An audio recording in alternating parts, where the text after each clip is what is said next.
I loved some of the language that you used. I loved the parents of undernutrition. I think that's very powerful language. I loved the complementary feeding offered with love language, and I thought the brain weight information was really powerful as well. So thank you. That was great. I think the key question you raised, which we'll hopefully come back to in the discussion, is how do we universalize? What's stopping us? Is it technical issues? Is it political issues? Is it financial issues? Is it capacity? Over to the next speaker. It's Harold Alderman, and Harold is a senior research fellow at IFPRI. He was at the World Bank for nearly 20 years prior to that, and prior to that he was at IFPRI as a research fellow. He's a kind of a guru for most of us who work at the interface of economics and nutrition, and he was one of the first doing this. Harold, over to you. Thank you. I appreciated yesterday's talks very much because we talked about programs that were working in India, and I really like to hear that. And I'm also glad to be following Dr. Paul because I will agree with him that nutrition is not just about food. I'll go one step further. I'll say nutrition is not merely about stunting and wasting even. It's much more, it's about child development, a broader objective. Sorry, I'll go down here. My slides are not moving down. Or are they? Sorry. They're moving down there. Okay, right. Okay. It's there as well. Yeah, okay. As you know, yesterday, Marie's talk, she mentioned that the nutrition-specific interventions that we know of, they work, but they do not answer the entire problem. Marie gave examples of a number of nutrition-sensitive interventions which complement them. In addition, I'll be talking about a growth strategy, an economic strategy that is nutrition sensitive, the underlying causes of poverty and illiteracy and how they're affected. The problem of growth not affecting nutrition as fast as we like, I just want to say it's not because growth doesn't reach the poor. Globally, a 10% reduction in 10% growth would lead to roughly a 10% reduction in poverty. In India, there's a lot, the data's not perfect, but the evidence is pretty close that the MDG targets for reducing poverty will be reached, although the MDG targets in reducing malnutrition are much harder to reach. And part of that issue is India has a number of programs that are made to address the poor. We've discussed that of how the Supreme Court has reinforced the need to reach the poor with both NREGA and with nutrition programs. There are many food programs in the country. They overlap to a degree. A family can get both PDS and also food from the ICDS. These programs aren't perfect, we discussed that, but they are improving and they can improve with an active community involvement. I do not believe that more food programs, maybe better, but not more food programs are needed as a nutrition intervention. But what's needed is to get the most out of these programs. And what that is, in part, is the behavioral change communication that attends these programs. And that's been shown, again, Marie mentioned this, it's been shown that when there's an explanation about how the food should be shared in the household, the number of meals, as we just heard, the nutrient density of the meals, and the active feeding, the time commitment to the active feeding, all of those are part of the program. A food distribution program that gets food to the household is obviously a prerequisite, but it's not the answer, even to the degree that food is only part of the issue. And we've also been talking about improved sanitation. And this is something that has become well known in the last year or two, evidence that open defecation is strongly correlated with nutrition. The government has made a program, one of its programs that they are highlighting is to address open defecation. And that is important. But I'd also like to say that it's a very complex problem. There's a recent study that just came out that showed major improvements in putting in toilets in households and experimental design.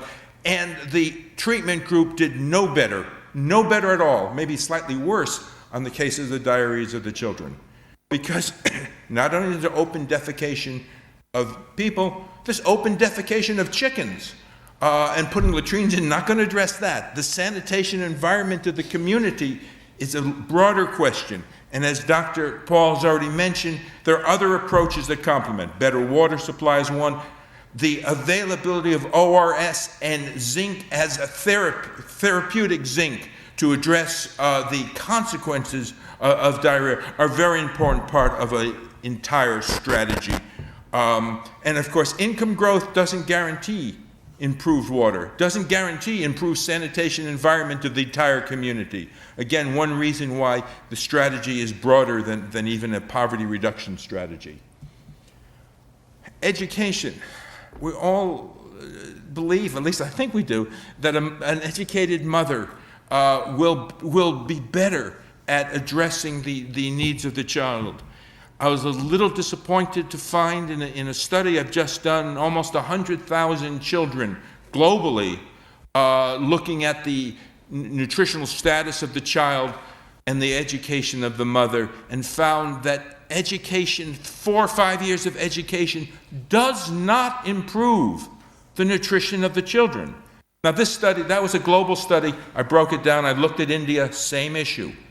That a few years of schooling does not improve the nutrition of the child. This is a condemnation of the education system. People go to school and they don't learn to read. Now, the results that were presented just a minute ago by Dr. Paul looked upon literacy. Unfortunately, half the people who have 4 years of education aren't literate yet. This comes out every year in the ESSER studies, but it's shown DHS as well. So that we can't rely on education if we're looking just at who goes to school. It's an issue of the quality of the services. I think this is a generic statement.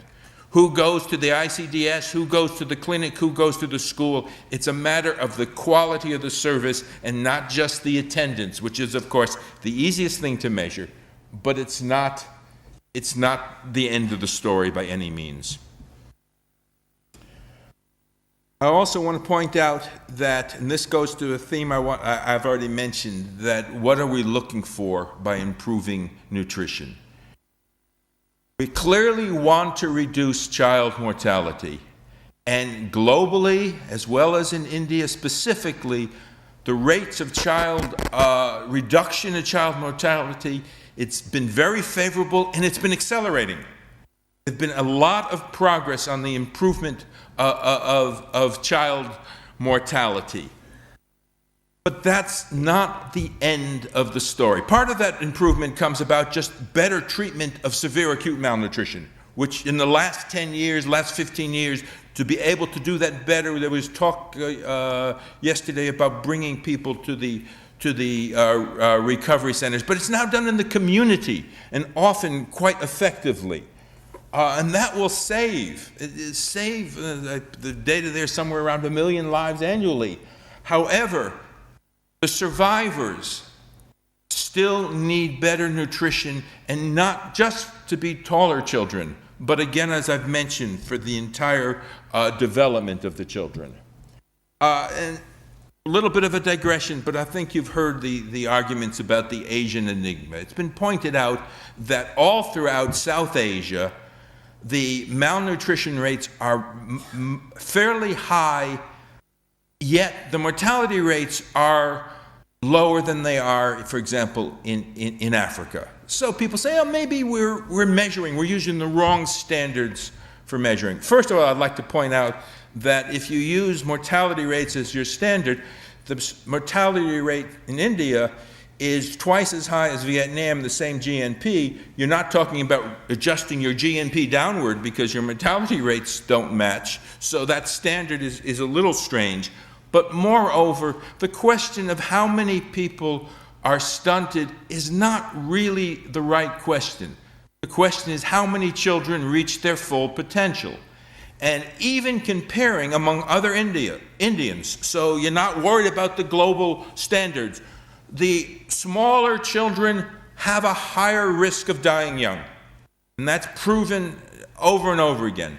The smaller children will have lower cognitive development and less schooling, proven over and over again. So the question is really not how many people are above international standards or below, but how many children are reaching their full potential.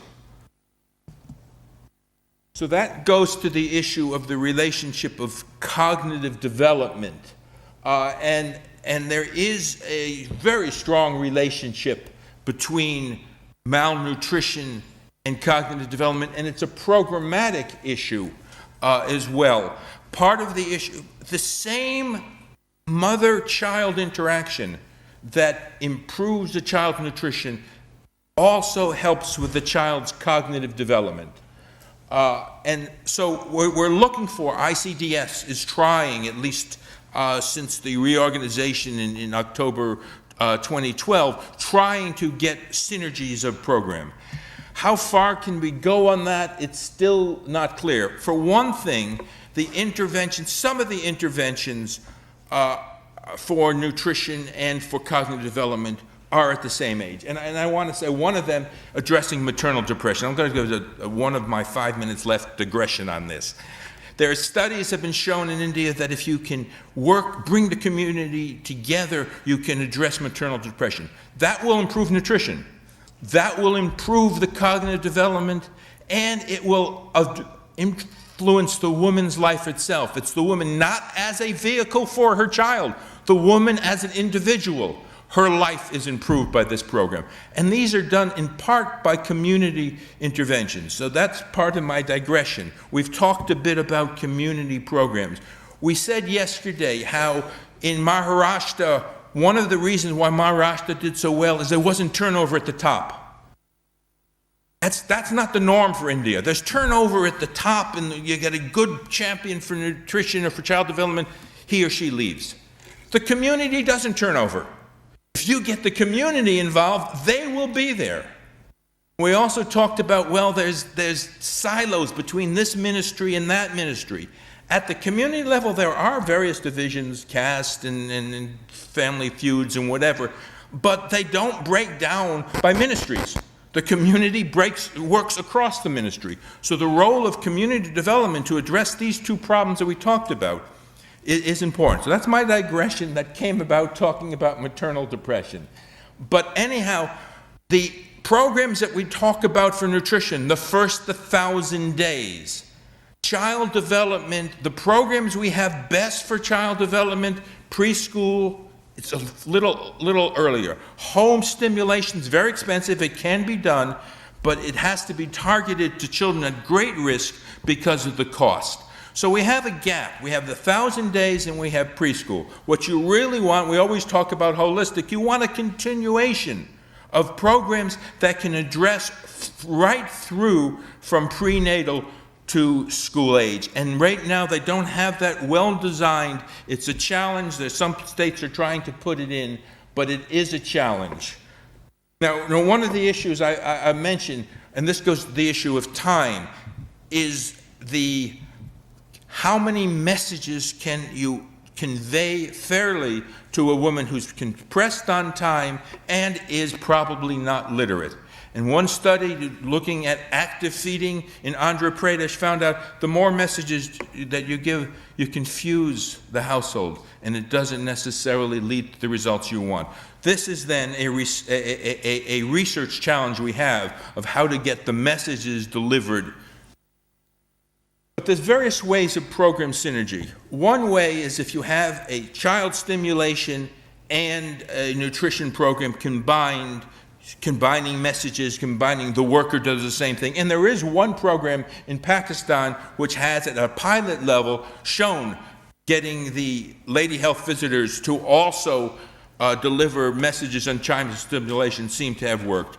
But in general, there's not a lot of synergy. When I mean synergy, I mean that having both programs, it's together, has results greater than the sum of the two individually. That's rare. However, two things that I think are positive. One is the fact that it doesn't harm, usually, and two, that you can still reduce the costs. So even if it's not greater than the sum, the cost is less than the sum. So what are the research needs that come out of some of that? One is, how do we get the behavioral change communication to improve on the food delivery, how to coordinate that too, and how do we get that within the time constraints of the mother? We know how to move food, and we know how to move cash these days. These days, we talked about that. You can do cash electronically. We don't have a way of electronically giving the mother an extra 2 hours of the day. So we're going to have to find programs that fit in that mother's time constraint, and I think that's one of the major problems that we still have. How do we get schools to be a vehicle for practical nutrition? I don't think that many schools have a curriculum that address the fact that most of the people in the school will be caregivers. It just is not part of the curriculum at all. And then, as I've mentioned, how do we get a continuity from the 1,000-day programs right through the next 1,000 days are also critical for child development? How do we get the whole thing together? Thank you.